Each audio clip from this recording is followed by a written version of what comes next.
श्री सत्य साई विश्वविद्यालय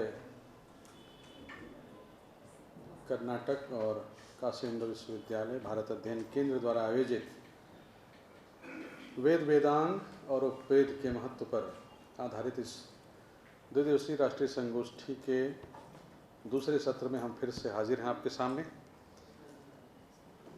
इस सत्र के वक्ता प्रोफेसर विजय शंकर शुक्ल जी, वेद विद्या के मर्मज्ञ विद्वान, इंदिरा गांधी राष्ट्रीय कला केंद्र वाराणसी के पूर्व क्षेत्रीय निदेशक हमारे बीच उपस्थित हो चुके हैं। सर आज पुरुष सूक्त पर अपना व्याख्यान प्रस्तुत करेंगे।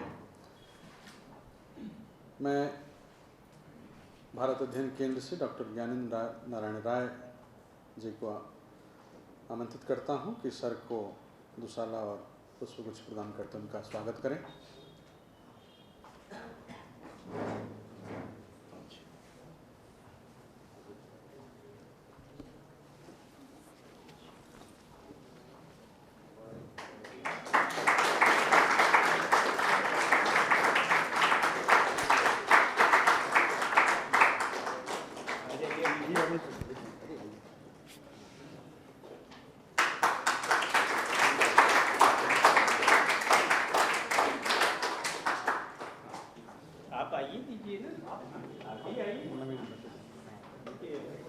आपने जो सम्मान में दिया आज डॉक्टर नवीन भट्ट और डॉक्टर ज्ञानेंद्र नारायण राय सर का स्वागत कर रहे हैं।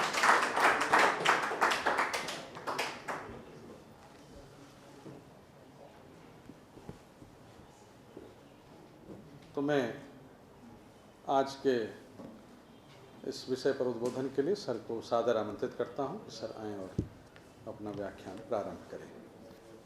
माइक नहीं छूना है सर। अच्छा माइक इसको अच्छा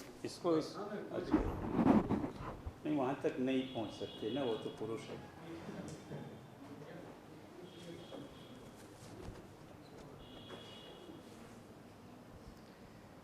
भद्रं वै वरं वृणते भद्रं युञ्जन्ति दक्षिणं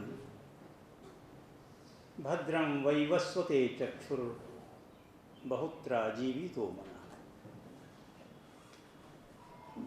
यस्याः प्रसादमवलम्ब्य जगद्गुरूणामप्यस्खलद् बहुगुणाः प्रसरन्ति वाचः सा वेदशास्त्रपरिनिर्मितवन्द्यदेहा भूयात् समग्रवरदैव सरस्वती नः। यत्कृपालवमात्रेण मूको भवति पंडितः वेदशास्त्रशरीरां तां वाणीं वीणाकराम्। चैतन्यं शाश्वतं शान्तं व्योमातीतं निरञ्जनं बिन्दुनादकलातीतस्तस्मै श्रीगुरवे नमः। तस्मै श्रीगुरवे नमः। परम सम्मान्य हम सबके बीच में सबसे ज्येष्ठ आचार्य के रूप में भी, आयु के रूप में भी प्रोफेसर चंद्रभूषण झा जी, भाव रूप में जिनकी उपस्थिति है, ऐसे इस पीठ के संस्थापक महामना मदन मोहन मालवीय जी, इस केंद्र के समन्वयक, मेरे अपने सहयोगी मित्र और अब कुछ लगभग 1/4 हमारे विद्यार्थी भी हैं, और आप सब जो एक ऐसे विशेष विषय पर सुनने जा रहे हैं कि उस प्रश्न के विषय में इसको सुनना क्यों है। मैंने लगा कि इतनी अपार वेद विद्या, इतना बड़ा उपनिषद वाङ्मय, इतना विशाल क्षेत्र आगमिक विद्या का, और शास्त्रों को तो छोड़ दीजिए, उसमें उसको एक एक को बोलने में ही 1 घंटा लग जाएगा। फिर उनके बीच में क्यों कहा गया कि पुरुष सूक्त पर एक व्याख्यान। अगर आज के भारत का विद्वान अगर वो ब्रह्मविद नहीं है तो वो यही कहेगा कि नहीं, पुरुष सूक्त को जान लेना चाहिए, पुरुष को जान लेना चाहिए। एक बहुत बड़ा विद्वान, बहुत बड़ा आचार्य, उसके मन में जिज्ञासा हुई थी, आप लोगों से चर्चा की थी। उस समय उनसे बड़ा कोई शास्त्रज्ञ नहीं था। उनका नाम शौनक था। शौनको हा महासागर, सदगृहस्थ थे। सदगृहस्थ इस रूप में नहीं कि, सदगृहस्थ इस रूप में थे कि एक शिष्यों की और गुरुजनों की, आचार्यों की जो उनकी परंपरा थी, वह परंपरा गिनती में नहीं थी। ऐसा कोई विश्वविद्यालय भारत में नहीं हुआ, शौनक का जो विश्वविद्यालय था। इस रूप में वो सदगृहस्थ थे। और वह शौनक जब अपने गुरु के पास जाते हैं, अंगिरस के पास जाते हैं, तो ऐसे नहीं जाते, उपसन्न होकर जाते हैं। शिष्य होकर विधिवत उपसन्न, हाथ में संविदा लिए हुए हैं। समझ जाते हैं कि ये शिष्य के रूप में ही आए हैं। तब उनसे कहते हैं, कस्मिन्नु भगवो विज्ञातम सर्वविदम विज्ञातम भवति। ऐसा क्या है कि जिस एक को जान लेने पर, कस्मिन शब्द का प्रयोग, किस एक को जान लेने पर सर्वमिदम विज्ञातम, सब कुछ जान लिया जाए। अब वो अंगिरस थे तो उन्होंने सीधे उत्तर दे दिया कि नहीं, ऐसा नहीं है। द्वैविद्ये वेदितव्यम्, 2 विद्याओं को जानना पड़ेगा, परा चैवा पराच, परा और अपरा। मुझे ऐसा लगा आज प्रातः कि अगर, पहली बात तो अंगिरस हो नहीं सकता, अगर मैं होता तो मैं कहता कि नहीं, एक ऐसा तत्व है जिस एक को जान लेने पर आप सब कुछ जान सकते, और वह है पुरुष। पुरुष को जान लेने पर आप, ऐसा कुछ नहीं है कि जो आप नहीं जान सकते। इसलिए भारतीय ज्ञान परंपरा में, भारतीय चिंतन पद्धति में, भारतीय आचार पद्धति में,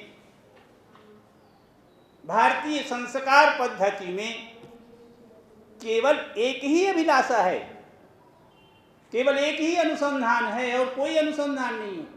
प्रारंभ से, जात कर्म संस्कार से लेकर प्रत्येक संस्कार में क्या है? पुरुष को जान लेने की, समझ लेने की उत्कंठा।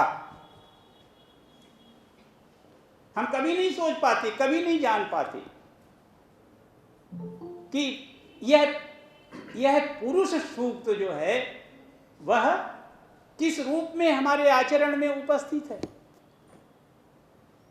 कोई भी हमारी जो पूजन पद्धति है, षोडश संस्कार की जो पद्धति है, अब तो स्मार्त और श्रौत भी वो पुरुष सूक्त के बिना आगे नहीं बढ़ती। तो ऐसा क्या है पुरुष सूक्त में? पुरुष सूक्त का व्यापक परिदृश्य यह है कि हमारी जितनी संहिताएं हैं, जितनी शाखाएं हैं, अगर उन शाखाओं में 2 सूक्त अगर नहीं है तो वह शाखा परंपरा पूर्ण नहीं मानी जाती। तो 2 सूक्त क्या है? उसमें एक है पुरुष सूक्त और दूसरा क्या है? श्री सूक्त। इन दोनों की उपस्थिति से ही वह परंपरा पूर्ण हो जाती है।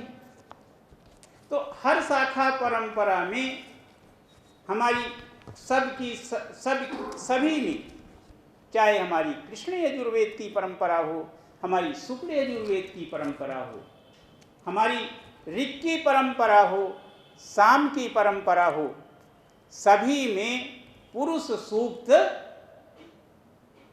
उपस्थित है। अब पुरुष सूक्त का क्या हुआ, कहां से आ गया? तो पुरुष सूक्त भी अर्थात पुरुष सूक्त के मंत्र भी ऋषि दृष्ट हैं, मंत्र दृष्टा के अनुभव का ही वह फल के रूप में हमें प्राप्त है। तो अब जो है ऋषि परंपरा में यह पहला सूक्त है जो साक्षात नारायण ऋषि के रूप में अपने स्वरूप को व्याख्यायित करते हैं। तीन बातें जो हैं किसी भी मंत्र के स्वरूप को जानने के लिए आवश्यक है।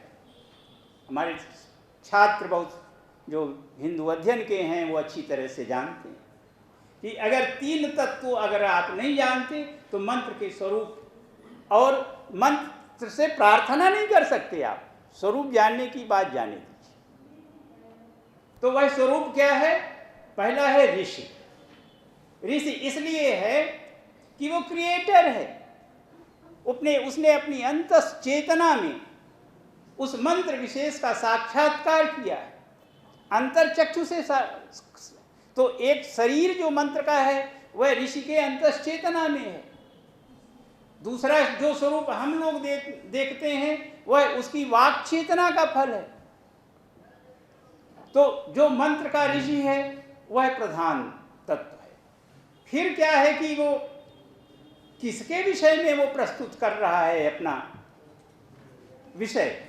तो जो जिसके विषय में भी कह रहा है वही उस मंत्र का देवता है। जिसके विषय में कहा जाए, इस कुर्सी पर अगर समन्वयक जी बैठ गए तो वो देवता है, दूसरा बैठ गया आ गया तो वो भी देवता है, जो भी स्थानापन्न है। तो जिसके विषय में कहेंगे तो यहाँ चर्चा किसकी हो रही है? पुरुष की हो रही है। तो पुरुष ही देवता है।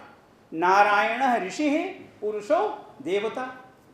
अब अगर उसकी जो मॉर्फोलॉजी है, उसका जो भौगोलिक जो संरचना है उसको भी जानना आवश्यक है।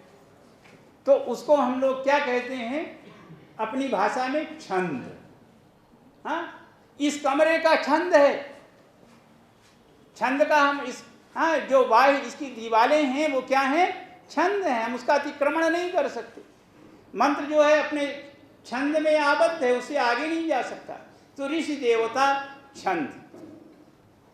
छंद जो है पुरुष सूक्त का अनुष्टुप छंद है। अनुष्टुप का वैशिष्ट्य क्या है कि प्रत्येक चरण में 8-8 अक्षर होते हैं। तो कुल मिला के 32 अक्षर वाला ये छंद है अनुष्टुप। प्राचीनतम छंदों में है। गायत्री के बाद अनुष्टुप की उपस्थिति होती है। गायत्री जो है वो 24 सिलेबल्स का है, 24 अक्षर है। तो इसका स्ट्रक्चर क्या बना? नारायण ऋषि हैं, पुरुष देवता है, अनुष्टुप छंद है। अब ये देखिए कि सब वेदों में पुरुष सूक्त है और पुरुष सूक्त में वैभिन्य भी है। ऐसा नहीं है कि सब एक समान हैं।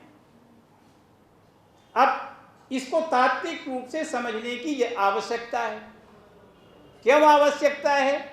मैंने शुरू में ही बता दिया कि वह जो कस्मिन्नु भगवो विज्ञाते सर्वमिदं विज्ञातम भवति इति, जो वहाँ था कि दो को जानने की जरूरत है। अब इस समय भारत में इस एक को जान लेने से आप सब कुछ जान सकते हैं। क्योंकि उन्होंने एक बात और उसमें कही थी। उन्होंने कहा था कि ब्रह्म विदो वदन्त। ये जो ब्रह्म ज्ञानी हैं, जो तात्विक रूप से जो अमृतत्व का जो है आनंद लेने वाले हैं, वो लोग कहते हैं। हम लोग तो आनंद नहीं प्राप्त कर सकते। तो हमारे लिए क्या है कि यही एक माध्यम है जिसके कर सकते हैं। तो हमारा जो मंत्र है, अब देखिए जो हम लोग उत्तर भारत और पश्चिम भारत के लोग जो हैं शाखा परंपरा में किसके अध्येता हैं? शुक्ल यजुर्वेद माध्यन्दिन संहिता के अध्येता हैं। हमारे यहाँ जो शाखा प्रचलित है वह याज्ञवल्क्य, भगवान याज्ञवल्क्य प्रोक्त शाखा है। भगवान याज्ञवल्क्य ने सीधे साक्षात्कार किया है। उनके दो शिष्यों ने, काण्व ने और माध्यन्दिन ने यजुर्वेद, शुक्ल यजुर्वेद को प्राप्त किया सीधे भगवान याज्ञवल्क्य से। उसमें हमें जो है शुक्ल यजुर्वेद माध्यन्दिन शाखा हमारे लिए सुनिश्चित है। दक्षिण में जो है कर्नाटक में विशेष रूप से जहाँ से स्वामी जी आते हैं वहाँ काण्व शाखा का प्रचलन है। तो हमारी जो संहिता है उसका पुरुष सूक्त का मंत्र शुरू होता है सहस्र रेखा पुरुषः। अभी इसके आगे नहीं जाएंगे अभी। अब ये इसमें केवल आप स्पर्श पाएंगे इस एक व्याख्यान में। पुरुष सूक्त का स्पर्श पाएंगे। आनंद मिलेगा कि नहीं ये तो उस पुरुष के ऊपर निर्भर है कि आपको कितना प्राप्त होता है। लेकिन अब देखिए हमारा जो अथर्ववेद है, अथर्ववेद संहिता जो सौनक प्रोक्त है, जिनकी हम चर्चा कर रहे थे, उनकी परंपरा में जो अंगिरस के शिष्य हैं, उसके 20 कांड हैं। उसमें 20 में 19वें कांड के छठा सूक्त जो है वो पुरुष सूक्त है। अब एक तो हमारी संहिता कह रही है कि सहस्र रेखा पुरुष है, लेकिन वह परंपरा ऋषि में कोई भेद नहीं है। नारायण ऋषि ही है, सब जितना भी पुरुष सूक्त है, लेकिन वो कहते हैं सहस्रबाहु पुरुषः सहस्राक्षः सहस्रपात्। अब वहां तो सहस्र रेखा है, यहाँ क्या है? सहस्रबाहु है। तो ये विभिन्नता शाखा भेद से शुरू होती है। अब हमारे जो तैत्तिरीय शाखाध्यायी हैं उनके आरण्यक में जो है, उनके आरण्यक में, तैत्तिरीय आरण्यक में ये पुरुष सूक्त जो है वहाँ निबद्ध है। तो वहाँ भी क्या है? सहस्र शीर्षा पुरुष सहस्राक्ष सहस्रपात, वहाँ भी यह है। अपना जो ऋग्वेद है, कौन सा ऋग्वेद हम लोगों को प्राप्त है? हमारी जो संहिता है ऋग्वेद की, उसको कहते हैं साकल संहिता। साकल्य ऋषि की परंपरा में जो हमें मिली वो क्या है? साकल संहिता है। उसमें उसका स्वरूप क्या है? उसमें 10 चैप्टर हैं, हम उसको मंडल कहते हैं। उसका विभाजन अष्टक में भी है।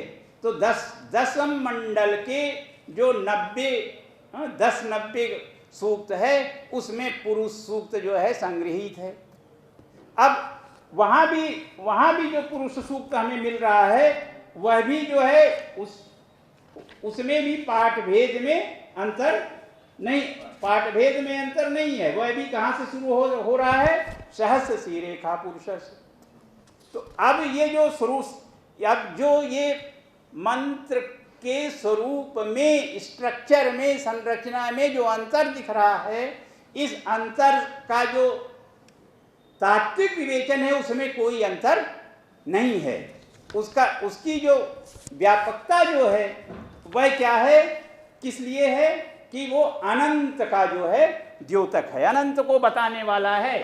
वो सहस्र से उससे कोई मतलब कि सहस्र सिरों वाला है या सहस्र बाहुओं वाला है या सहस्र नेत्रों वाला है, इससे जो है कोई उसका मतलब नहीं है।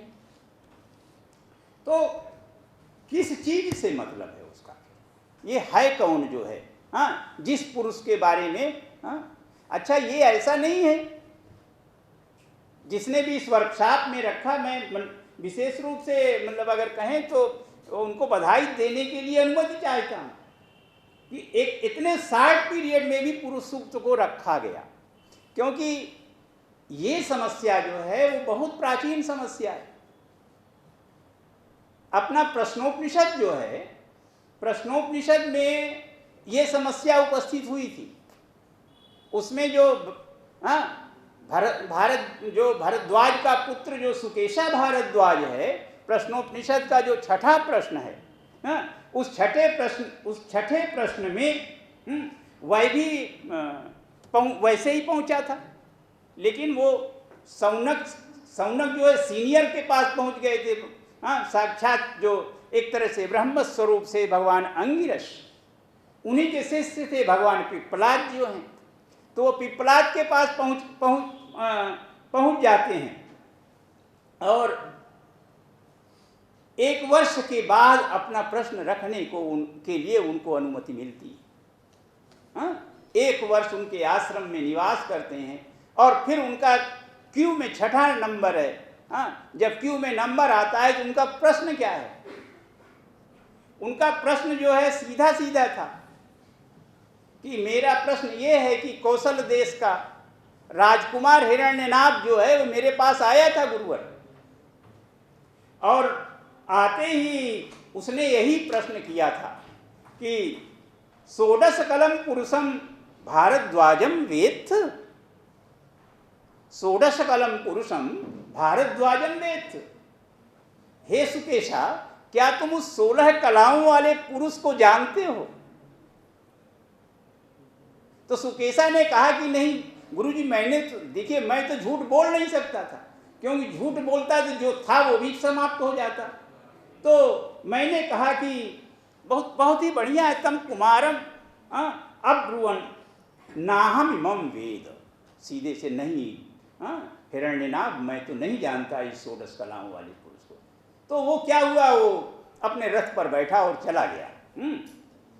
तो अब मैं वही पूछता हूँ, क्वासौ पुरुष इति, वह 16 कलाओं वाला जो है वह पुरुष है कौन? इतना अब एक समस्या होती है। उन्होंने तो पूछा था कि कस्मिन्नु भगवो विज्ञाते सर्वमिदं विज्ञातम भवति, हमको तो ऐसा बता दीजिए कि हम एक के जानने से सब कुछ जान जाएं। उन्होंने नहीं है द्विविद्ये वेदितव्य। इनका प्रश्न सीधा था कि वह कौन पुरुष है। उन्होंने एक शब्द में बता दिया, क्या बताया कि यह ही वांतः शरीर। अरे उसको कहा, वो तुम्हारे ही शरीर में है, वह तुम्हारे ही शरीर में है, कहीं बाहर नहीं है। वह 16 कलाओं वाला पुरुष।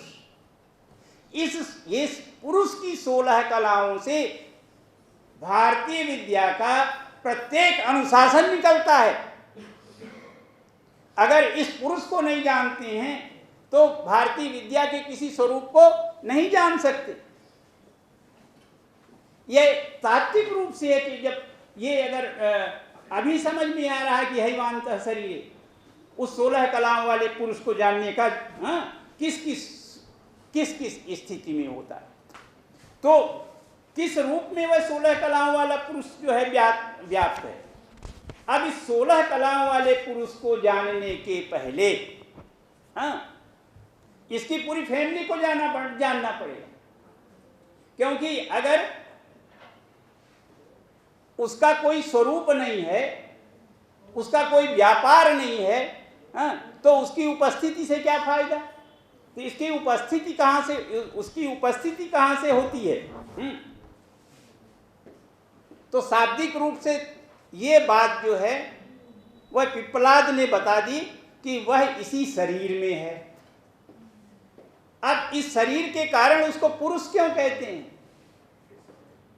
तो उसमें क्या है कि हमारे निरुक्तकार, हम किसी चीज को अगर जानना चाहें तो हमारे पास बहुत कम साधन है। भारतीय विद्या को जानने के लिए हमारे पास बहुत साधन नहीं है, क्योंकि हमारा जो मुख्य साधन है वह साधन, उस साधन को तो हम अपने अंतःकरण में छिपा के रखते हैं। वह क्या है, वह है तपस। तो तपस से सारी विद्या आती है। तो जब तक भारतीय विद्या तप से चलती रही तब तक किसी इंटरप्रिटेशन की जरूरत नहीं हुई और हजारों साल तक चलती रही। लेकिन लगभग 2600 वर्ष पूर्व एक ऐसे महर्षि हुए कि जिन्होंने समझा कि नहीं, इन मंद बुद्धि मंदमतीन जो पुरुष हैं, अर्थात ये जो पूरा का पूरा समुदाय है, इसके लिए एक इंस्ट्रूमेंट देना चाहिए। तो ऐसे यास्क ने हमें एक पहला स्रोत दिया, वह किस रूप में दिया? निरुक्त के रूप में दिया। तो हमारे निरुक्तकार कहते हैं कि पुरुषः पुरीषादः, पुरुष कौन है?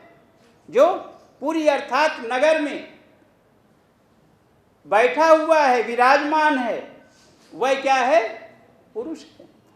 तो वह पुरुष सब में बैठा है, उसके अंदर कोई भेद नहीं है, नाइदर मेल नार फीमेल, वो सबके हृदय में भी तो और क्या है? तो कहा कि पुरीषयः, दूसरे उसमें। अब हम जब क्लासिफिकेशन करते हैं ब्रह्मांड का तो कितने रूपों में करते हैं? चेतन में करते हैं और अचेतन में करते हैं। तो चेतन तो उसमें तो सारे प्राणी छूट जाएंगे क्योंकि वह तत्व तो नहीं है। तो कहते हैं कि नहीं, जो पूर्ण है, जो भरा हुआ है, वह क्या है? वह भी पुरुष है। और जो अंदर शयन करता है वह भी पुरुष है। और उसके अतिरिक्त जो है वह कुछ भी नहीं है।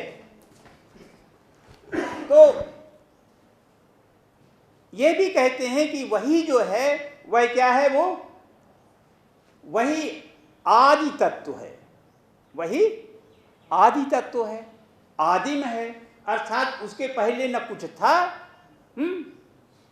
कुछ था का मतलब होता है कि उस न जब न सत था न असत था, जब न मृत्यु थी न अमृत था, तब भी जो है वह था। तो ऐसा कौन सा तत्व है? ऐसा कौन सा तत्व है जब कुछ भी नहीं था?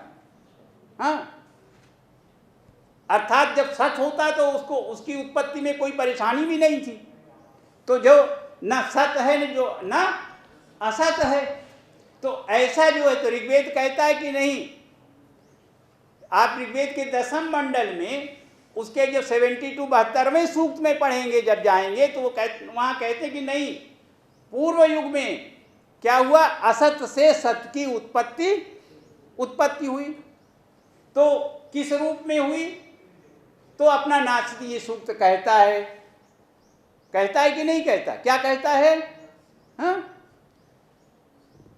आनीद वातम स्वधया मदन। उसकी स्थिति क्या है कि वो आनीद वातम है, वायु नहीं है। क्या हो रहा है? अपनी स्वधा से ही आनंदित हो रहा है, अपने स्वधा से ही जो है, अपनी शक्ति से ही अनुप्राणित है, वो शक्ति के द्वारा ही चेतनवान है वो, अर्थात वह परम स्वतंत्र है। तो यह जो स्वरूप है, अर्थात जो है स्वतः अपनी चेतना से ही संचालित हो रहा है अपने को जो है। तो उसकी स्थिति क्या है? पुरुष का, अगर पुरुष के पर्याय के रूप में, सिनोनिम के रूप में जो दूसरा स्वरूप हमारे सामने किसका आ रहा है? ब्राह्मण का आ रहा है। वह जो ब्राह्मण है, वह भी पुरुष का ही एक स्वरूप है, बिल्कुल तादाद में है। फिर कह तो रहे हैं कि पुरुषादः पुरुषयः, तो कहाँ किस रूप में है? अपने शरीर में प्राण के रूप में है। हाँ, जो हमारी चेतना है, जो हमारी अंतस चेतना से जो हम सुन रहे हैं, जो कर रहे हैं, वो किससे सुन रहे हैं? प्राण से ही। प्राण जो शक्ति प्रदान कर रहा है। और एक तत्व है, बताइए ना। अब तो आप लोगों के साथ तो बहुत चर्चा हुई है, जो विशेष रूप से हमारे हिंदू अध्ययन के छात्र हैं। एक तो ब्राह्मण के साथ उसका स्वरूप होता है। जब वह ब्राह्मण के रूप में आता है, तो इसका जो स्वरूप है इतने रूपों में हो जाता, इतने रूपों में हमें दिखाई पड़ता है कि उससे जो है कोई भी व्याख्यान जो है वो उससे सीधे जुड़ जाता है। किस रूप में होता है? परब्रह्म के रूप में। अगर ब्रह्मांडीय तत्व के रूप में हो तो किसके रूप में होता है? ब्रह्मलोक के रूप में होता है। ब्रह्म से प्राप्ति के रूप में अगर हम सानिध्य को, तो किस रूप में है? ब्रह्म निर्वाण के रूप में है। अगर इस पूरे परिसर में भी उसके तात्विक उपस्थिति जहां से इसको संचालित करता है तो कौन सा स्वरूप होगा? अगर इस पूरे विश्वविद्यालय के परिसर में अगर उसके मूल तत्व, उसकी चेतना को हम स्पर्श करने चाहें तो कहां से प्राप्त होगा? ब्रह्म स्थान के रूप में। जो कॉस्मिक एनर्जी जो है, जो परम ब्रह्मांडीय तत्व की जो उपस्थिति है, वह भूमि में कहाँ है? पीठ में कहाँ है? ब्रह्मस्थान के रूप में है। हमारे अंदर किस रूप में है? जो हम ये व्याख्यान कर रहे हैं, ब्रह्म वर्चस्व के रूप में है। उस ब्रह्म वर्चस्व में भी हमारी चेतना जो है, जो जिसको आप औरा कहते हैं, वो किस रूप में होता है? वो केंद्रीभूत होता है, वो ब्रह्म बिंदु के रूप में होता है। हम और न्यूनता के साथ एनाटॉमी का जब विभाजन करते हैं, उसमें तो किस रूप में होता है? ब्रह्मचक्र के रूप में होता है। ये सारे तत्व जो है वो मिलकर के किसका निर्माण करते हैं? ब्रह्मांड का निर्माण करते हैं। और फिर हम ब्रह्मरंध्र देखते हैं। इन्हीं सबके अनुसंधान के लिए वो सौनक कह रहे हैं कि नहीं, दो विद्या जानना पड़ेगा, तब जाकर होगा। क्योंकि ये सबका स्रोत क्या है? वो ब्रह्म विद्या है। और उद्देश्य क्या है उसका? ब्रह्मानंद है। तो ये तत्वतः जो है, ये स्वरूप जो बनता है वो किसके कारण बनता है? पुरुष से बनता है। तो पुरुष का स्वरूप किस रूप में आया?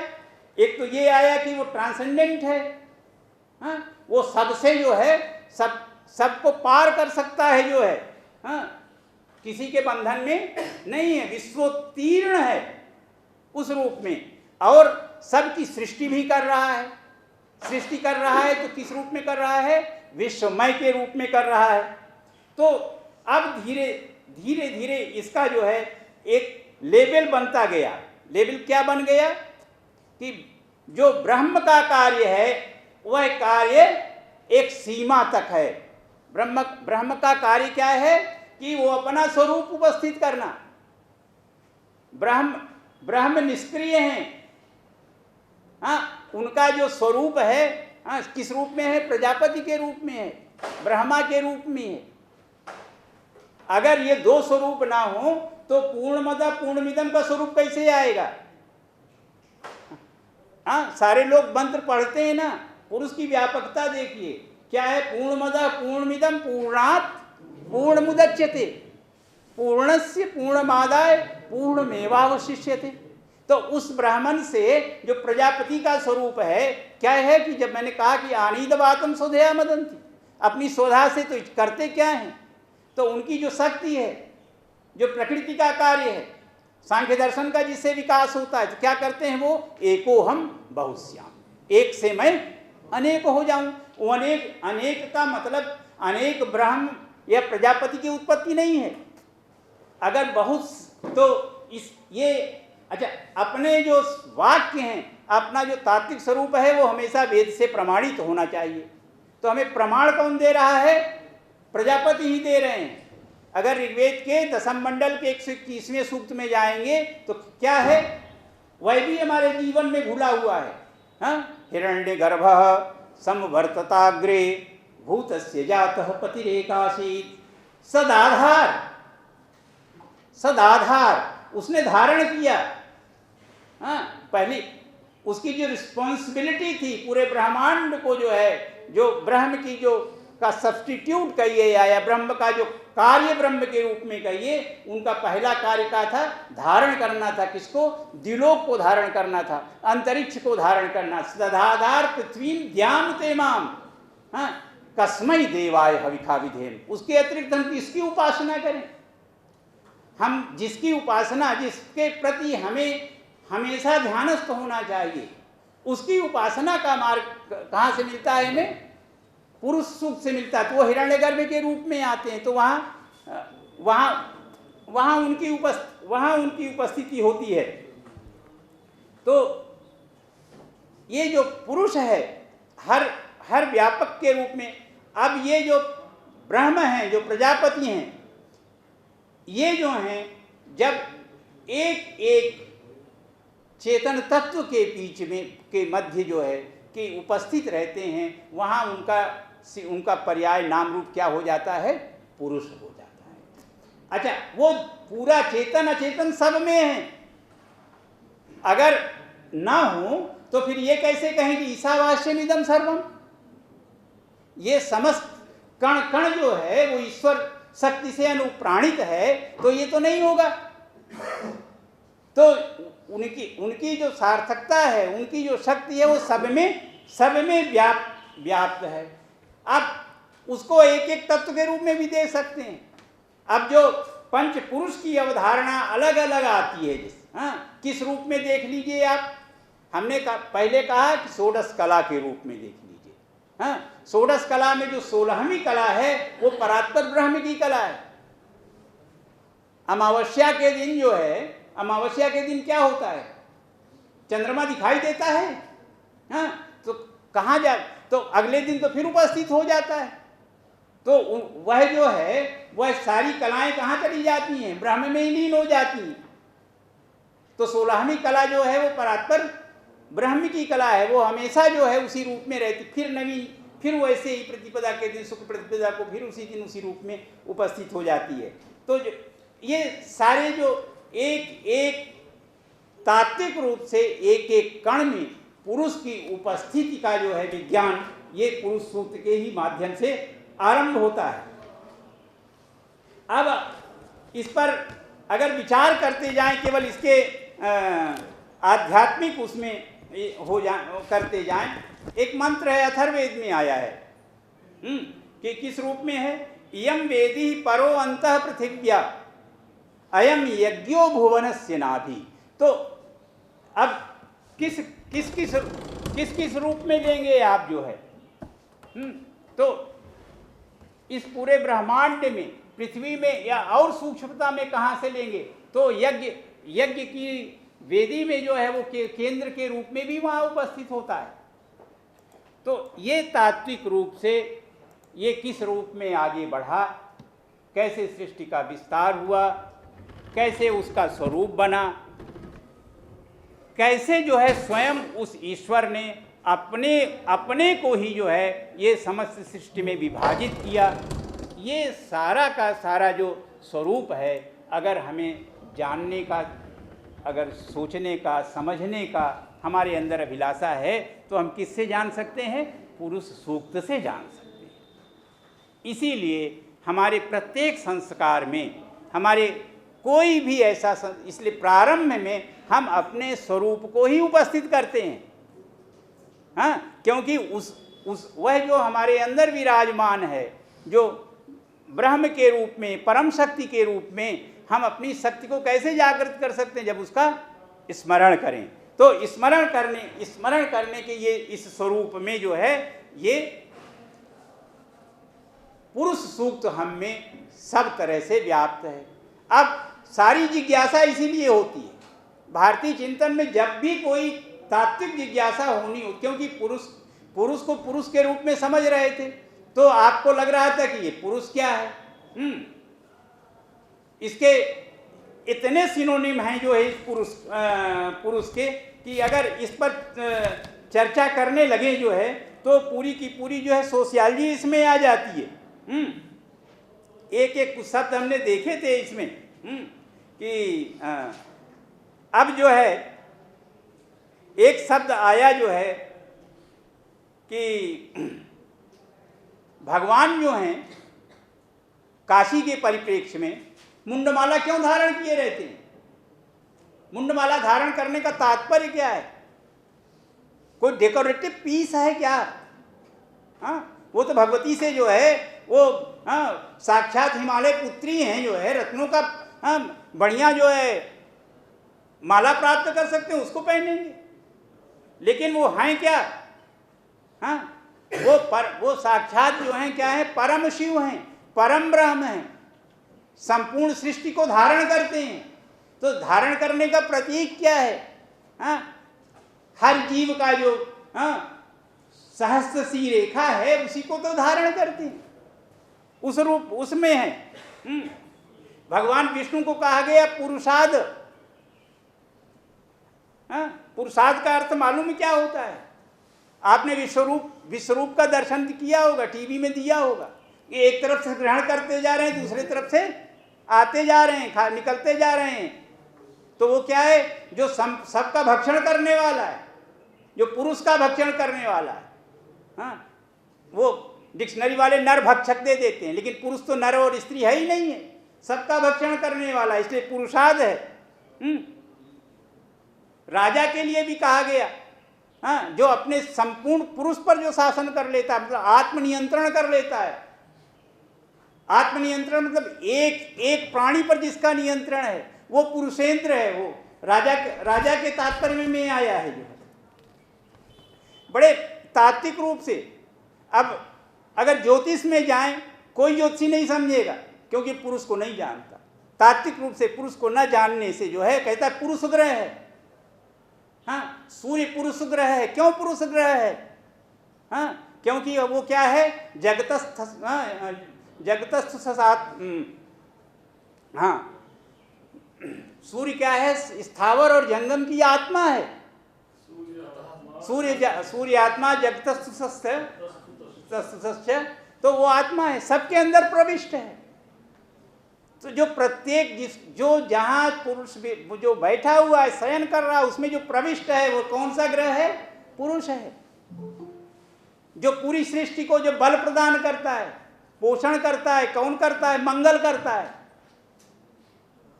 मंगल करता है, तो मंगल क्या है? पुरुष ग्रह है। और सबको प्रेरित करने वाला कौन है? कोई भेद करता है क्या जो प्रेरित करने वाला है? यहाँ आप सब बैठे हुए हैं, हाँ, ये ज्ञान चर्चा में क्या भेद हो रहा है क्या? तो किसके माध्यम से सुन रहे हैं? हाँ, तो ये बृहस्पति के माध्यम से सुन रहे हैं, तो वह भी क्या है? वह भी पुरुष ग्रह है। तो जो विश्वमय और विश्वोत्तीर्ण है, उसको क्या कहा गया? वो पुरुषमय माना गया और उसको पुरुष ग्रह के रूप में लिया गया। अनेक शब्द हैं। अब जो है, जो पहला शब्द शुरू हुआ वो पुरुष मेध से हुआ, एक तात्विक रूप से यज्ञ के रूप में आया। यज्ञ में एक चीज बड़ी वो है, पुरुष मेध की तो चर्चा आती है कि अश्वमेध के समानांतर यह भी जो सोमयाग होता है उसमें एक प्रधान यज्ञ के रूप में था, लेकिन इसकी प्रक्रिया उस रूप में नहीं आती, क्योंकि जो यूप में बंधा हुआ वो जो बालक है उसके, हाँ, एक तरह से मुक्त की प्रार्थना होती है। तो है क्या कि स्वयं जो है, स्वयं अपने को जो है, वो जो एक तरह से पूर्ण समर्पण जो है वही पुरुषमेध है, जो है अपने उसके रूप में। तो उसके रूप में आया अनेक जो है पुरुष शीर्षाया, एक एक विद्या में एक एक शब्द आए। हाँ, स्तेय शास्त्र जो है, चोरी करने वाला जो शास्त्र है, उसमें भी जो परिमाण क्या है? वो पुरुष है, वह पुरुष है। और जो पहली यूनिट जो आई हमारे, डायमेंशंस जो आए, डायमेंशंस का स्वरूप किससे बना? पुरुष से बना। जो है हर व्यक्ति अपने अंगुल का 120 अंगुल है, उसमें कोई भेद नहीं है। और अपने अंगुल से 10 अंगुल से हमने जो मंत्र कहा कि यह पृथ्वी का नाभि है, तो ये भी पिंड है, इसका भी केंद्र है। तो केंद्र में कहाँ स्थित है? केंद्र के 10 अंगुल ऊपर स्थित है। तो वह पुरुष प्रत्येक में जो है नाभि स्थान से 10 अंगुल ऊपर विराजमान है। जब उसके बहुत सारे अर्थ हैं। तो बहुत अच्छे ढंग से आप लोग जो है गीता का 15वां अध्याय देखिएगा, तो उसमें और भी ये जो सारी वेद की व्याख्याएं हैं उसको और सामान्य रूप से ले आकर के उसको व्याख्यायित किया गया, और भी अच्छे ढंग से समझ सकते हैं। ये अब थोड़ा सा मंत्र की चर्चा कर लिया जाए, क्योंकि जब एक बात और पुरुष को मैंने ये बता दिया कि आपका जो भी अनुशासन है, जो भी डिसिप्लिन है, किसी भी डिसिप्लिन से हैं, आप किसी भी मार्ग में हैं, आप शैव परंपरा में हैं, वैष्णव परंपरा में हैं, हाँ, गाणपत्य में हैं या सौर में हैं, हाँ, किसी में भी हैं, वहाँ जो है पुरुष की उपस्थिति उसी रूप में है जैसे दूसरी अन्य परंपराओं में। अब आप शैव दर्शन का ले लीजिए, तो जो भगवान शिव का स्वरूप है, पंचशील स्वरूप है, उसमें स्वरूप कहाँ से आता है? उनको क्या कहा गया? पुरुष ही कहा गया। हाँ, चाहे वो तत्पुरुष के रूप में लें, सद्योजात के रूप में, वामदेव के रूप में लें, अघोर के रूप में लें, या ईशान के रूप में, उनको इस रूप में ला करके क्या, उनको ब्रह्म के स्वरूप में उपस्थित किया गया। और कहा भी गया कि शिव एव परम ब्रह्म पंचकृत्य परायणम न ततो अन्या गतिरिति शिवाचारो ही कीर्तिता। ये पूरी की पूरी उस परंपरा में जो है ये चीज़ आ गई। लेकिन उनका जो पुरुष का जो स्वरूप है, वह स्वरूप चाहे आप ईशावास्य उपनिषद में देखें या आप मुंडकोपनिषद में देखें, उनके स्वरूप को जो है तात्विक रूप से उसी रूप में उपस्थित किया गया जो परब्रह्म का स्वरूप है। कहने का मतलब कि उनका जो स्वरूप है वो क्या है? वो अद्रे, उनको देखा नहीं जा सकता, वो अगोत्र हैं, अवर्ण हैं, हाँ, अपाणिपाद हैं, अचक्षु श्रोत्रम हैं। लेकिन एक तत्व है उनका कि वह उनकी उपस्थिति का बोध कराता है। वह क्या है? वह है शुक्रम, वह परम दैदीप्यमान है। वो जो हम लोगों के अंदर जो संसार में जो कीर्ति है, जो तेज है, वह वस्तुतः क्या है? वह उन्हीं का स्वरूप है। इसीलिए कहा गया मुंडक में, नित्यम विभुम सर्वगतम सुसूक्ष्मम तदव्ययम यद्भूत योनिम। और क्वालिफिकेशन भी निर्धारित की गई कि अगर आप नहीं जान पाते तो इसमें दोष नहीं है कोई कि नहीं जान पाते, क्योंकि परिपश्यन्ति धीरा। हाँ, जो धीर हैं उन्हीं को यह स्वरूप, इस स्वरूप का बोध होता है। तो ये एक जो है स्थूल जो है ये इंट्रोडक्शन था पुरुष सूक्त का। हाँ, ये अब सभी पुरुष सूक्त के जो भी सारी संहिताओं में हैं उसमें 16 मंत्र प्राप्त होते हैं। हाँ, 16 मंत्र प्राप्त होते हैं।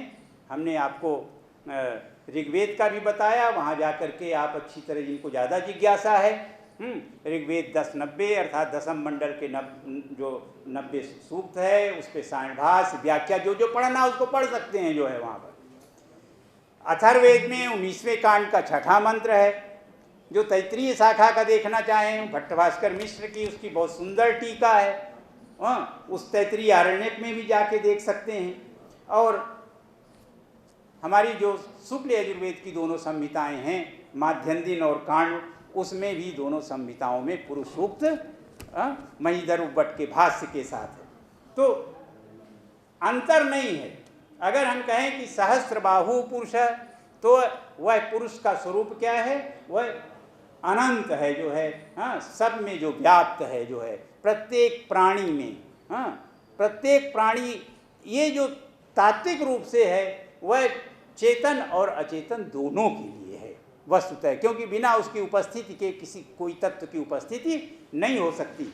और उसका वही, उसी की दृष्टि हम सब में नेत्र के रूप में, और वही जो है संपूर्ण विश्व को जो है, संपूर्ण पृथ्वी को जो है वही घेर करके जो है वह स्थित है वस्तुतः, अपने अंदर भी और बाहर में। अपने अंदर के लिए कहा कि वृत्वा अत्यतिष्ठत 10 अंगुलम, वह 10 अंगुल ऊपर अतिक्रमण करके।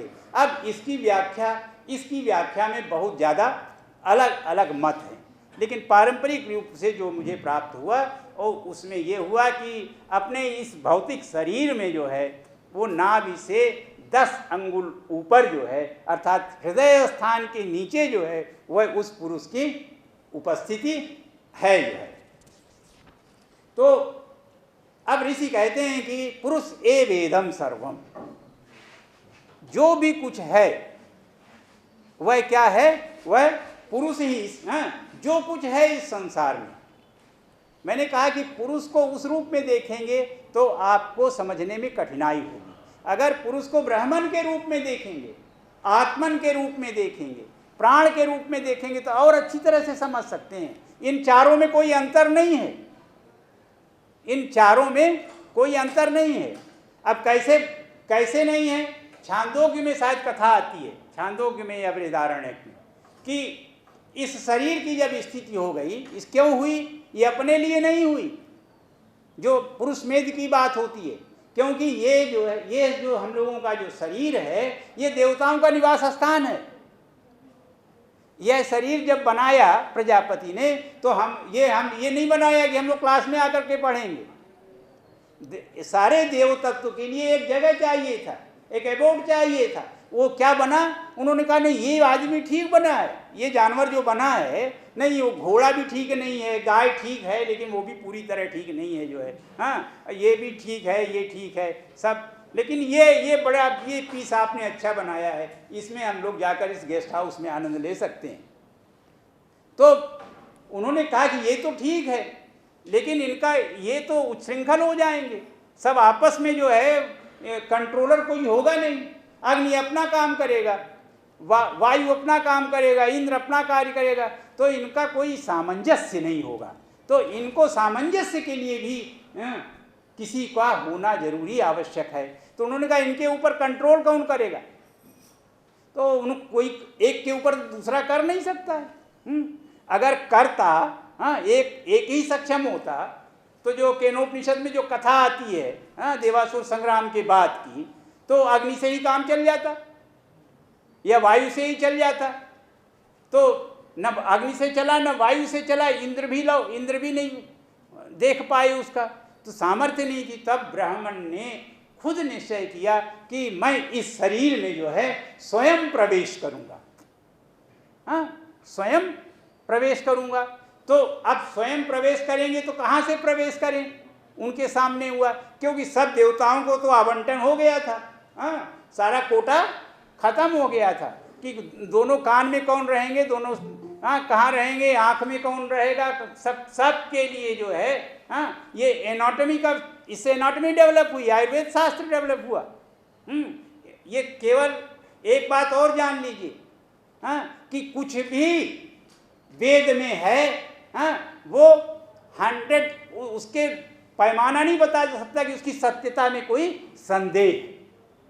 और वेद का मतलब ये मत समझिएगा कि वेद संहिता, वेद का मतलब समझिएगा हमेशा कि वेद, ब्राह्मण, आरण्यक और उपनिषद, ये चारों का समेकित स्वरूप है। वह क्या है? वह वेद है, हाँ वह वेद है। क्योंकि ईशावास्योपनिषद कहाँ से आया है? ईशावास्योपनिषद किसका भाग है? शुक्ल यजुर्वेद संहिता का अंतिम अध्याय है, 40वां। तो अगर वो वेद नहीं है तो फिर वहाँ उसको क्या कहेंगे? जो बृहदारण्यक उपनिषद है वो कहाँ से आया? शतपथ ब्राह्मण का, हाँ 14वां है, एक में 17वां कांड है, कांड शतपथ में। ये केनोपनिषद कहाँ से आया? जैमिनी ब्राह्मण का एक छोटा सा अंश है। तो सारे के सारे उपनिषद वह क्या है? वो किसी ग्रंथ के, किसी संहिता के भाग हैं, हाँ इनकी ये स्वतंत्र ग्रंथ नहीं है। उपनिषद नाम का कोई ग्रंथ नहीं है। आप ये जो सुन रहे हैं, इसी को अपने आने वाली पीढ़ी को सुना देंगे तो वही भी क्या होगा? उपनिषद ही होगा, वह ज्ञान परंपरा। हम भी सुना रहे हैं तो कोई अपने से तो नहीं सुना रहे हैं, जो परंपरा से मिला है, जो पढ़ा है, जो सुना है, वही सुना रहे हैं। तो ये तब उन्होंने कहा कि उसमें आया कि अब मैं सीमंत अर्थात मूर्धा को विदीर्ण करके सीमंतम विदार्य, उसके अंदर, तो ये क्या हो गया हमारा? ब्रह्म स्थान। इसलिए नहीं है कि ब्रह्म स्थान ये ब्रह्म का, पर ब्रह्म का जो तात्विक प्रवेश हमारे शरीर के अंदर है वो यहीं से हुआ है। तो जो उपस्थिति क्या है पुरुष की? वो ब्रह्म के ही ब्रह्म ही है जो है उस रूप में। तो इसीलिए कहा पुरुष एवेदम सर्वम यद भूतम यच्च भाव्यम। जो पहले हो गया है, जो हो रहा है, जो आगे भी होगा, वह सब कुछ किससे व्याप्त होगा? उस पुरुष से के द्वारा होगा, जो जिसका किसी भी प्रकार से अतिक्रमण नहीं किया जा सकता। अब ये सारे के सारे हमारी जो शाखा परंपरा है, चाहे वो हमारी कृष्ण यजुर्वेद की हो, चाहे हमारी सौनक शाखा की हो, हाँ सभी में जो है यह मंत्र जो है उपलब्ध होता है। थोड़ा थोड़ा अंतर होता है। अब ये शाखा परंपरा से हुआ क्योंकि अथर्ववेद में यही आता है, उतामृतत्वस्येश्वरो यदन्नेनातिरोहति, ये अथर्ववेद संहिता में आता है। जबकि यहाँ क्या है, ऋक में जो आता है यदन्नेनातिरोहति, हाँ, अर्थात उसका कोई अतिक्रमण नहीं, जो कुछ भी स्वरूप है। हाँ, अब पहले जो है शुरू के मंत्रों में वो पुरुष की महिमा बताते हैं, प्रारंभ के विशेष रूप से 6 मंत्रों में, कि ये जो पुरुष, जो उस परम पुरुष का जो स्वरूप है उसका केवल एक भाग है, एक पाद है यहाँ पर। हाँ, एक पाद में ही ये सारा व्यापार है अपने। अब इसी को जो अब कहाँ से आया, तो आया अपने विष्णु सूक्त में आया कि वहाँ आया कि उसके जो 3 पाद हैं, त्रीणि पदानी, नहीं वो अमृत का जो है वो, उसके जो 3 पाद हैं वो क्या है, अमृत का सागर है जो है, वो विष्णु सूक्त में उसको देख सकते हैं, इस रूप में आया। तो ये चतुर्थ मंत्र में आया ये कि त्रिपादूर्ध्व दैत पुरुषः पादोस्येहा भवत् पुनः ततो विश्वं व्यक्रामत् शासनानश्ने अभि जो है। तो उसके जो यही है कि 3 पाद जो हैं वो श्लोक से, ब्रह्मांड से उसका स्पर्श नहीं है, उसके स्पर्श से रहित है, लेकिन एक पाद से जो है वह एक ये पूरा का पूरा ये संसार सारे ब्रह्मांड को वो स्थित किए हुए है, इस रूप में आया। अब जो है ये जो पुरुष मेद की बात होती है, इस पुरुष मेद का जो तात्विक स्वरूप उपस्थित होता है कि यह जो परब्रह्म है, जो परम पुरुष है, ये कैसे ही अपने ही अपने ही चित्त से, अपने ही अंतःकरण से सारी सृष्टि का निर्माण करता है। तो किसके करता है, वो सारे देवता तो कहाँ विराजमान है, पुरुष के उस अंदर ही विराजमान है। तो करते क्या हैं, उसी के अंदर पुरुष प्रतिष्ठित है, तो उस पुरुष के द्वारा ही वो यज्ञ ये भौतिक यज्ञ की नहीं बात हो रही है। भौतिक यज्ञ में हम जो श्रौत यज्ञ करते हैं या क्या करते हैं, यज्ञ मंडप बनाते हैं, यज्ञ वेदी बनाते हैं, ये सारा का सारा व्यापार होता है। ये जो है तात्विक यज्ञ की बात हो रही है कि यत् पुरुषेण हविखा देवा यज्ञमतन्वत्, जब जो है देवताओं ने यज्ञ का जब विस्तार किया, यज्ञ को फैलाया या यज्ञ को संपन्न किया, तो उसमें क्या क्या चीज़ों की उपस्थिति कहाँ कहाँ से इसको उपस्थित किया। तो उसमें सामग्री यज्ञ में क्या जरूरत होती है, यज्ञ के लिए क्या चाहिए, आजकल यज्ञ के लिए बहुत सामान चाहिए। हाँ, और लिस्ट देख करके यज्ञ ना करने का भी संकल्प मन में आ जाता है कि इससे अच्छा है कि हम यज्ञ ना करें, हाँ, उस लिस्ट के अनुसार। लेकिन हमारे जो वैदिक यज्ञ में बहुत छोटी लिस्ट होती थी। पहला क्या चाहिए, आज्य चाहिए, और फिर क्या चाहिए, समिधा चाहिए। आज्य और समिधा 2 ही चीज़ें हैं अगर, तो फिर उनका जो है बाकी चीज़ें तो उनके पास स्वयं ही होती थी जो है। तो कहते हैं कि बसंतो अस्यासीद आज्यम। हाँ, बसंत जो है क्या हुआ उस यज्ञ का, आज्य हुआ। ये बसंत ऋतु जो है उस यज्ञ की आज्य हुई। जब बसंत आज्य है तो समिधा क्या होगी, ग्रीष्म हुई तो ग्रीष्म इदमः, और हवि जो है वो शरद जो है वह हवि रूप में हुई। तो ये जो ब्रह्मांडी यज्ञ जो चलता है, ब्रह्मांडी यज्ञ की व्यवस्था किसके अनुसार होती है, ऋतुओं के अनुसार होती है। तो ये जो ऋतु प्रवर्तन है वस्तुतः ये कॉस्मिक जो है रिचुअल है, ये ब्रह्मांडी यज्ञ है, उसके अनुसार चलता है। अब एक मंत्र के माध्यम से ये प्रक्रिया ये आगे बढ़ाते हैं। तो उस यज्ञ का फल क्या हुआ, कहते हैं तस्मात् यज्ञात् सर्वभूता संभृतं प्रकदाज्यम पशून्ताश्चक्रे वायव्या नारण्यान ग्राम्याश्च एक। तो इससे क्या किया उन्होंने, सर्वभूत यज्ञ किया। देखिए, अब आप लोग सोचेंगे कि ये मंत्र तो ये अर्थ दे रहे हैं, ये अर्थ दे रहे हैं। अब हम जो हमारे रिचुअल में जब हम मालूम है कि जब हम 3 बार अपने आराध्य को या जो भी भगवान सत्यनारायण की कथा ही सुने तो भगवान सत्यनारायण को स्नान किससे कराते हैं आप? जब आप उनको आचमन करते हैं तो यही मंत्र पढ़ते हैं, एतावानस्य महिमा तो जायाम च पुरुखा, हाँ, पादोवस्य विश्वाभूतानि त्रिपादस्य मृतं दिवि। ये हे प्रभु, आप तो संपूर्ण सारे लोगों को व्याप्त करने वाले हैं, हाँ, ये तो, और संपूर्ण लोक में जो तत्व हैं वो आपके ही हैं।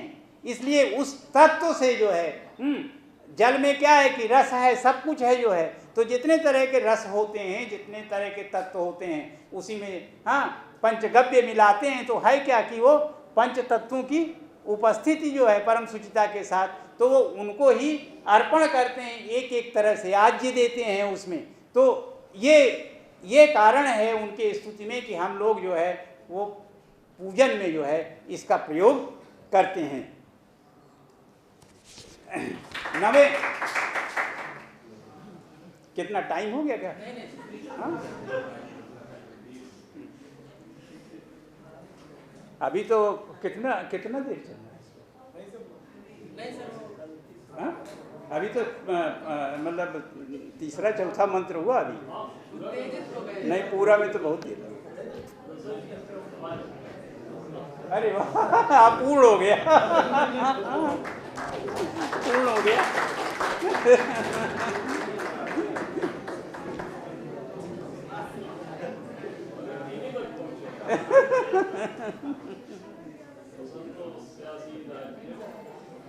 तो वस्तुतः जो ये पुरुष तत्व का जो स्वरूप था, हाँ, इस पुरुष तत्व से ही हाँ जो अपनी सारी की सारी जो परंपरा है, जो संकल्प है, हाँ, क्योंकि अंतिम मंत्र में यही कहा गया कि तानि धर्माणि प्रथमान्यासन, यही जो है वो प्रथम जो है एक तरह से हाँ मूल तात्विक रूप से जो धर्म की प्रतिष्ठा है। हाँ, अब ये शब्द तो यहाँ आया तानि धर्मानि प्रथमानि आसन, तो अब इससे जो है आपका क्या सामंजस्य बैठता है, क्यों इस तत्व को जानने की जरूरत है। अगर आप इसके तात्विक रूप से इसके स्वरूप को नहीं जानते हैं, हाँ, तो इससे जो भारतीय चिंतन परंपरा में जो पुरुषार्थ की जो प्रवृत्ति है, धर्म अर्थ काम मोक्ष की जो प्रवृत्ति है, जो है जो इसके जो स्वरूप हैं वो आप कभी नहीं जान सकते हैं जो है। तो ये तो मैं स्थूल की चर्चा कर रहा था, इसके अगर मूल तात्विक रूप से इसको अगर आप समझेंगे तो पुरुषार्थ के स्वरूप को आप जान जाएं, आप जानने में आपको सहायता होगी। ये बहुत ही कठिन विषय है। इसके लिए जब तक एक तरह से आपकी प्राथमिक पीठ नहीं तैयार है तब तक ये नहीं समझ में आता, क्योंकि प्रत्येक वर्ष जो है इसके अर्थ को जो समझने की प्रवृत्ति है वो हम में बदल जाती है कि हम अपने जो विद्यार्थियों को 2 साल पहले भी पढ़ाए तो लगा कि नहीं समझे थे, हम ठीक से नहीं पढ़ाए, दूसरे तीसरे बैच को पढ़ाया तब भी लगा कि नहीं बहुत कुछ रह गया, हाँ, और आज जो है कुछ अलग चिंतन के साथ आए, तो इसका जो व्यापक स्वरूप है वो निश्चित रूप से हाँ इतना गूढ़तम है जो है कि वो सहज समझना जो है वो पुरुष की कृपा से ही संभव है। तो अपने अंतःकरण में उपस्थित जो देव तत्व है उसका चिंतन करते हुए, ध्यान करते हुए अगर अपने को देखने का प्रयत्न करेंगे, अपने अपने तत्व को, तो शायद जो है इस जीवन में आपको पुरुष तत्व का अनुभव हो। हाँ, अब जो है इसके आगे जो सुनेंगे वह भी पुरुष है, इसके पहले भी जो सुना है वह भी पुरुष है, क्योंकि यद भूतम यच्च भव्यम। हाँ, तो पुरुष के अलावा कुछ नहीं है। इसलिए मैं वाणी को विराम देता हूँ, क्योंकि सारे जीवन आपको पुरुष को ही सुनना है।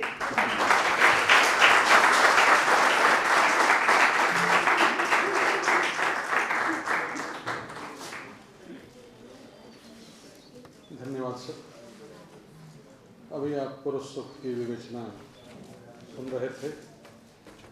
आप सभी ऑनलाइन और ऑफलाइन दोनों माध्यम से जुड़े हुए प्रतिभागियों से अनुरोध है, अगर कुछ आपके प्रश्न हो, कोई जिज्ञासा हो तो उस पर आप प्रश्न कर सकते हैं। मैं इसी बीच हमारे बीच वेद विद्या के प्रतिष्ठित आचार्य और कला संकाय प्रमुख आचार्य श्री किशोर मिश्र सर हमारे बीच उपस्थित हैं। मैं सर का बहुत स्वागत करता हूँ।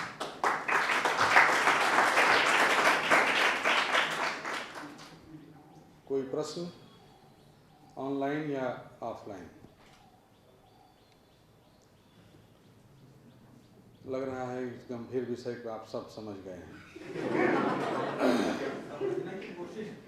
हाँ, तो इसलिए हाँ, तो उठिए, इसको कहें दबाए रखिए।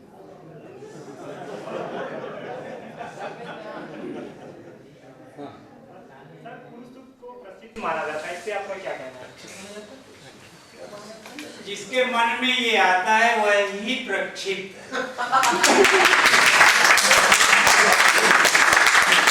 क्योंकि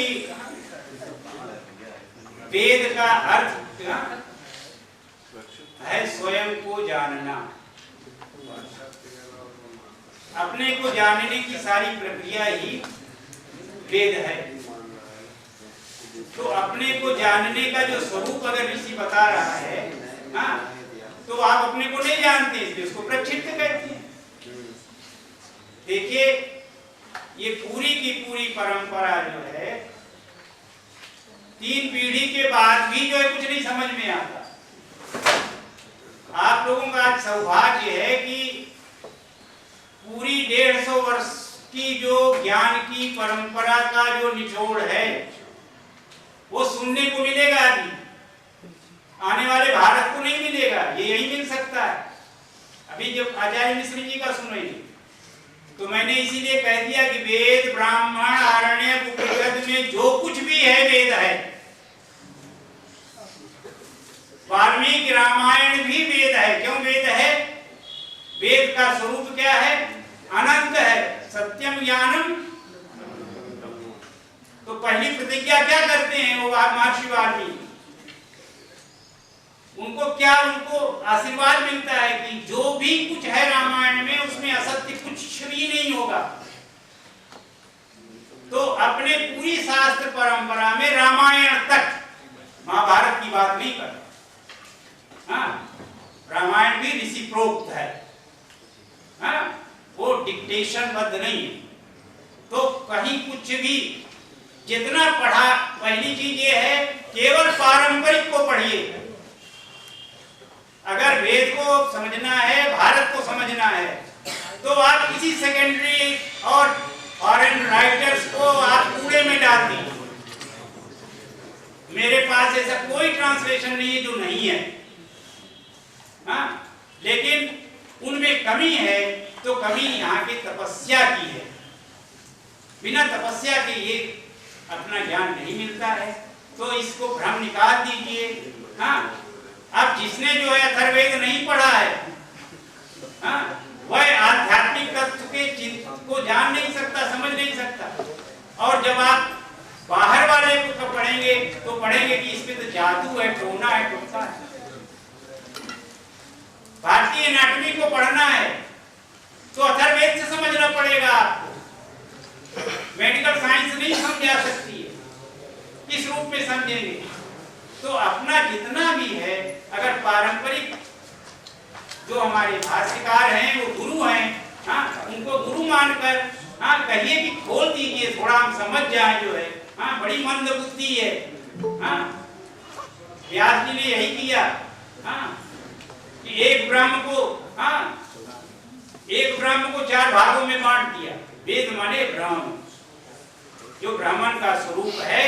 साहित्य के रूप में अगर देखना है कैसे देख पाएंगे? एक पाद ही तो है, त्रिपाद ऊर्ध्व, क्या त्रिपाद ऊर्ध्वदैत पुरुष। अभी तो आपको केवल हमने इंट्रोडक्शन बताया, क्योंकि आप मंत्र समझने के अधिकारी नहीं है।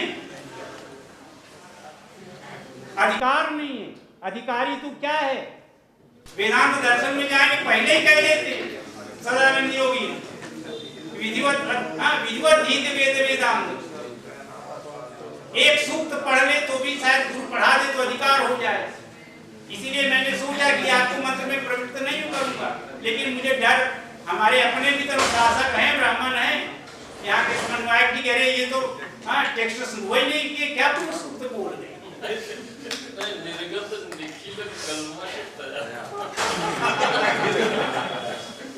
इसलिए जो है आप लोगों से मेरी प्रार्थना है कि भारत में रहना है तो कम से कम 10 सूक्त जो है पढ़िए और एक सूक्त का रोज पारायण करिए, किसी भी सूक्त का, कोई भी एक सूक्त, वेद का एक शब्द परिपूर्ण है, क्योंकि अगर प्रणव अपने आप में पूर्ण है तो वेद का एक शब्द कोई भी ले लीजिए, उसी का चिंतन करते रहिए, वो आगे का मंत्र आगे खोलेगा। ये अनुभव बता रहा हूं आपको। सब लोग जो है अगर इस वर्कशॉप में आए हैं, कुछ नहीं स्वस्ति वाचन का पढ़िए, पूरा नहीं पढ़ सकते हैं, रोज केवल आनो भद्रा इसी का पाठ करिए, एक मंत्र का एक एक अक्षर, एक एक पद समझिए। एक महीने के बाद लगेगा कि अपने चारों ओर कोई घूम रहा है, हर घूम रहा है, सुरक्षित हैं, प्रकाश में हैं, और फिर पढ़िए और देखिए कि आपको क्या नहीं समझ में आता। तो मन से निकाल दीजिए कि कुछ प्रक्षिप्त है, अपने आप कुछ प्रक्षिप्त।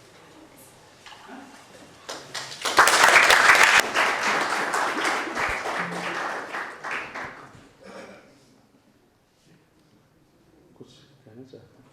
आइए।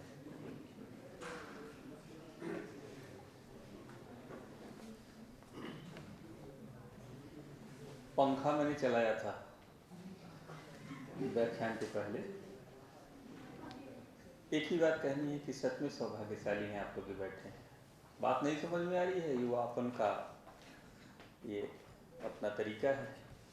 कुछ देर और धैर्य रखिए, इसलिए कि भारत अध्ययन केंद्र का प्रशासन आप लोग कुछ कह नहीं रहा है।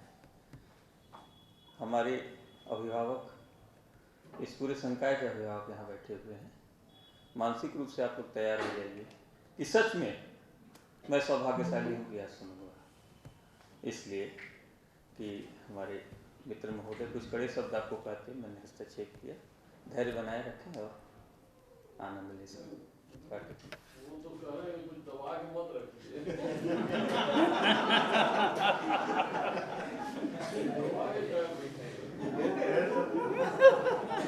नहीं, मेरा ये था कि भाई अगर नहीं आज प्रश्न अगर है तो नहीं प्रश्न है, पूछना चाहिए। आप तो सर बहुत ही इसमें तो मतलब मेरे सबसे प्रिय जो हैं यहाँ उपस्थित हैं, और इतने अच्छे छात्र व्यक्ति के रूप में, छात्र के रूप में हमको नहीं लगता किसी विभाग में होंगे।